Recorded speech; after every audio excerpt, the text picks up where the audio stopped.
Seperti inilah yang dilakukan para orientator calon vikaris yang ada di Lirung dengan memanfaatkan waktu liburnya dengan menimbun beberapa jalan yang berlubang yang terletak di depan Puskesmas Lirung Kabupaten Talaut.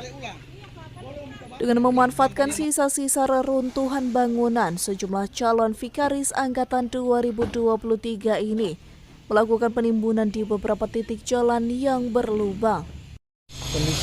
Terutama kondisi jalan yang ada di bagian muka atau depan Puskesmas Lirung ya bisa dikatakan sudah sangat buruk, karena jika hujan deras pasti airnya akan tergenang dan mengganggu atau menghambat jalannya kendaraan, terlebih ambulans yang ada.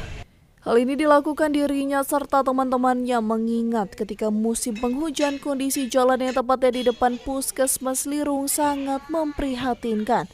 Tak hanya itu, kendaraan yang melewati jalur tersebut harus berhati-hati. Dari Talaut, Alfred Tumanung melaporkan untuk Kawan Nuha TV.